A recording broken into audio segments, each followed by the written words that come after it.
Here's the story of a single order that killed more people than both world wars combined. You're a sparrow living in China in 1958, and you've just been declared an enemy of the state. Chairman Mao Zedong has decided that you and your kind are eating too much grain, about 4.5 kilograms per sparrow per year. With hundreds of millions of sparrows in China, that's grain that could be feeding people instead of birds. The solution seems obvious. Kill all the sparrows, every single one. What could possibly go wrong? This is the Four Pests campaign, and it's about to become one of the deadliest decisions in human history. But at the time, it made perfect sense. China was trying to rapidly industrialize through Mao's Great Leap Forward. The goal was ambitious: transform from an agricultural society into an industrial powerhouse in just 15 years. Catch up with Britain. Surpass America. Prove that socialist organization could achieve what capitalism took centuries to build.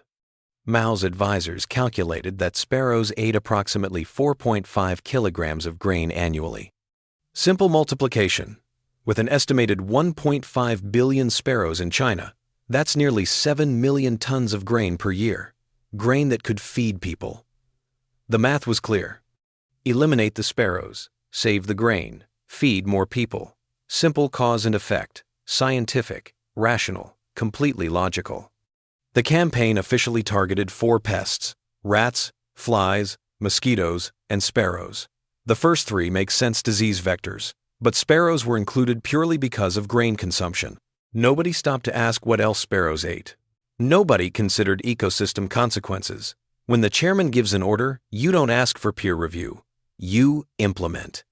The campaign launches on the 18th of February, 1958. It's framed as patriotic duty. Propaganda posters show heroic peasants striking down sparrows while grain grows tall. Children's songs celebrate pest elimination. Schools compete for highest kill counts. This isn't environmental destruction, it's scientific progress, rational resource management, the triumph of human organization over nature. The entire nation mobilizes. Students leave schools. Workers leave factories. The military participates. Everyone has quotas. The Communist Party's organizational capacity, one of the most effective bureaucratic systems ever created, is turned entirely toward bird genocide. The methods are systematic and disturbingly effective. People bang pots and pans continuously, preventing sparrows from landing. Birds are forced to stay airborne until they drop dead from exhaustion. Teams work in shifts, maintaining noise for hours, sometimes days. Sparrows literally fall from the sky, hearts given out from continuous flight. Other teams climb trees to destroy nests and smash eggs. Sparrows are shot, trapped, poisoned. Children must bring 10 dead sparrows to school per week. Factories set quotas: 50 sparrows per worker per month. The party tracks these numbers meticulously. Fulfill your quota, you're a good citizen. Fail, and you're ideologically suspect. And it works, spectacularly. Within the first year, nearly 1 billion sparrows are killed. In some regions, complete eradication, not a single sparrow remains. Beijing holds a 3-day campaign where citizens bang pots continuously. Exhausted sparrows litter the streets. Children gather them by the basketful. Citizens celebrate. Mao celebrates.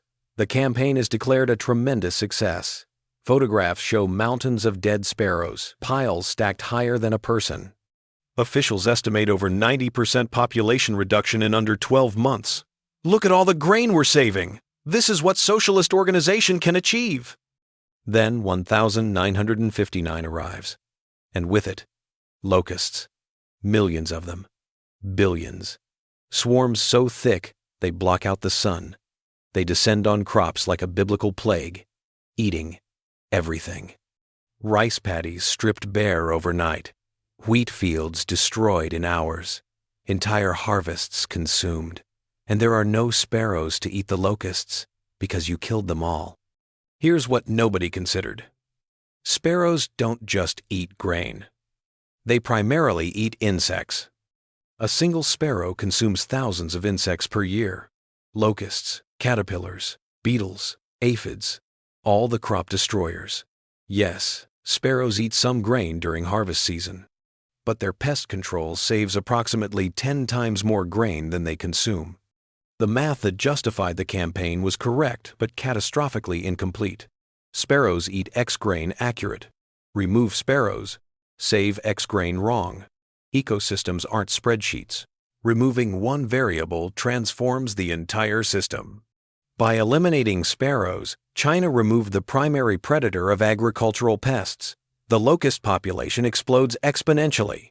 A single female lays hundreds of eggs. Without sparrows eating juveniles, survival rates skyrocket. Within months, plague proportions unseen for generations. The swarms devastate the 1,959 harvest. Farmers watch helplessly as black clouds strip fields to bare earth in hours. All the grain supposedly saved by eliminating sparrows, gone, consumed by locusts. The crop losses to insect damage far exceed what sparrows ever ate. The campaign to save grain created the worst agricultural pest outbreak in modern Chinese history. But it gets worse. The locusts return worse in 1960 and 1961. The insect population, freed from natural predators, establishes a new equilibrium at catastrophically high levels. Combined with other disastrous Great Leap Forward policies, forced collectivization, backyard steel furnaces that pulled farmers from fields, falsified production reports, China plunges into the worst famine in human history. The Great Chinese Famine. Estimates range from 15 to 55 million deaths, with most historians settling on 30 to 45 million between 1,959 and 1,961. 30 to 45 million people dead in 3 years because someone decided sparrows were the problem. The horror unfolds in stages. First, people eat grain reserves, then seed grain meant for next year's planting guaranteeing. Next year will be worse, then livestock. Oxen, chickens, pigs, all consumed. Then pets disappear. Then people eat things that aren't food. Tree bark boiled into paste, grass, leather belts and shoes softened in water, furniture stuffing, wood pulp mixed with grain husks, dirt mixed with anything that might contain calories. Then the bodies start appearing. Starvation is a slow, agonizing death. Your body consumes itself, burning muscle for fuel. You become skeletal, belly distended from malnutrition. Your brain malfunctions, cognitive decline, hallucinations. Children's growth stunts permanently. The old and young die first. Officials report entire villages where everyone is dead. Corpses in houses, in fields, unburied because survivors lack energy to dig graves. Some regions lose 20–30% of their population in a single year. Then, cannibalism reports emerge. Not everywhere, but documented in multiple sources. Parents eating dead children's bodies. Neighbors trading flesh from deceased family members. Bodies sold as meat in black markets. One woman killed and ate her 8-year-old son. A village formed a pact to trade bodies, your dead for my dead, to avoid consuming their own relatives. These aren't rumors, these are internal party documents now declassified. The government response makes it catastrophically worse. Local officials compete to report highest grain production numbers. Success means promotion. Failure means accusations of right-wing deviation, imprisonment, or worse, so they lie. Massively. They report impossibly high yields 5 times, 10 times actual production. Based on these fabricated numbers, the central government calculates surplus grain. They set grain requisition quotas based on fake figures. Villages are ordered to deliver grain that doesn't exist. When villages can't meet quotas, party officials accuse them of hoarding. Teams search for hidden food. They find nothing because there's nothing. So they confiscate remaining food as punishment. The result? People starve while government warehouses are full. Grain requisitioned based on false reports sits unused, reserved for Soviet debt payment or military stockpiles. The state sees no reason to distribute it. The reports show surplus. Meanwhile, the people who grew it die in their homes. Some officials try reporting the truth. They're denounced as counter-revolutionaries and punished, some imprisoned, some executed. The message, the Great Leap Forward, is succeeding. Reports of failure are ideological problems, not reality. Mao receives some warnings, but he's also receiving thousands of glowing reports. He wants to believe the good news. The Great Leap Forward is his vision. Acknowledging failure would mean admitting he was wrong, so he chooses success stories. When confronted with famine evidence, he blames local mismanagement, weather, sabotage, never systemic policy failure. By 1960, even Mao can't ignore it. Too many reports, trusted officials, confirming mass starvation. In a quiet shift, with no public announcement, the sparrow is removed from the 4 pests list and replaced with bedbugs. China imports sparrows from the Soviet Union to rebuild populations. But it's too late. The famine is already in full force. Between 1959 and 1961, China loses more people than died in all of World War I, more than the Holocaust. A death toll defying comprehension. The absurd part is how reasonable the decision seemed. Mao wasn't stupid. He had scientists. The math on grain consumption was accurate. Sparrows did eat grain. The problem was fatal incompleteness. It didn't account for what sparrows contributed. It treated ecosystems like simple equations. Sparrows consume grain, remove sparrows, save grain. This is the danger of oversimplification. Ecosystems are complex adaptive systems. Every component interacts in non-obvious ways. Remove one element. You don't just subtract it, you transform the entire system, unpredictably. The sparrow wasn't just a grain consumer. It was a pest controller, an ecosystem regulator. But the decision was made on incomplete analysis, implemented with total efficiency by a system that couldn't question authority and defended by an ideology that couldn't admit error. This is what happens when ideology overrides ecology, when central planning ignores complex systems, when nobody can question the chairman without ideological accusations, when success is measured by quota fulfillment rather than outcomes, when reporting bad news becomes more dangerous than letting disasters unfold. One order, eliminate the sparrows, seemed perfectly logical in isolation. Implement that across hundreds of millions of people with totalitarian efficiency, and you create cascading consequences, killing tens of millions. There's horrifying irony in the efficiency. If the campaign had been half-hearted, some sparrows would have survived, and ecological collapse wouldn't have been total.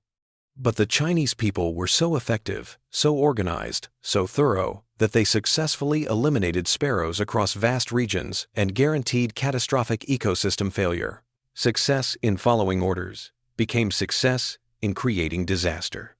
Mao never publicly admitted the sparrow campaign was a mistake. He acknowledged the Great Leap Forward had problems, but he never said, "I was wrong about the sparrows."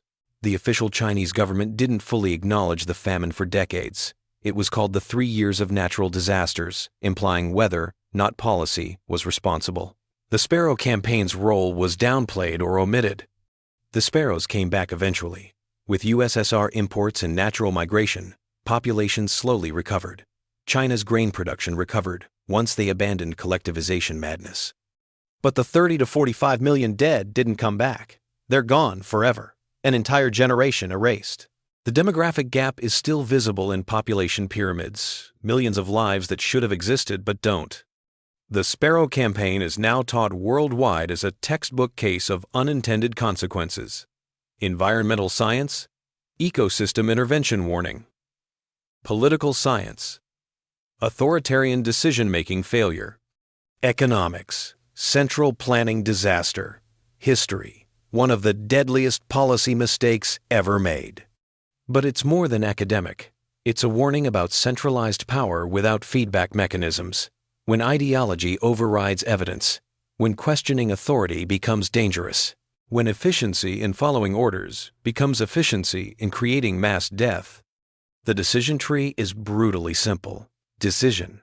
Kill sparrows, sparrow collapse, remove insect predators, explosive pest growth, catastrophic crop losses, combined with other failures, grain shortages, increased quotas on false reports, confiscation of remaining food, 30 to 45 million deaths from starvation. One decision, 4 words, eliminate the sparrow pest. Based on accurate but incomplete data, implemented with devastating efficiency. Nobody allowed to question. A decision that killed more people than atomic bombs, the Holocaust, and multiple wars combined. A death toll defying comprehension, all from a single decision never subjected to critical analysis, ecological review, or dissenting opinion. So remember the sparrows. Ecosystems are complicated webs, not simple equations. Second-order effects exist and can dwarf first-order intentions. Eliminate X to save Y is usually missing 17 steps of unforeseen consequences. And remember that 30 to 45 million people, mothers, fathers, children, entire families, starved to death because one man made one decision based on incomplete analysis. An entire nation implemented it with perfect efficiency, and nobody was allowed to question it until millions were already dead. The sparrows didn't kill those people, the locusts didn't kill them, the decision killed them, and the system that prevented questioning that decision until far too late. Which aspect disturbed you most?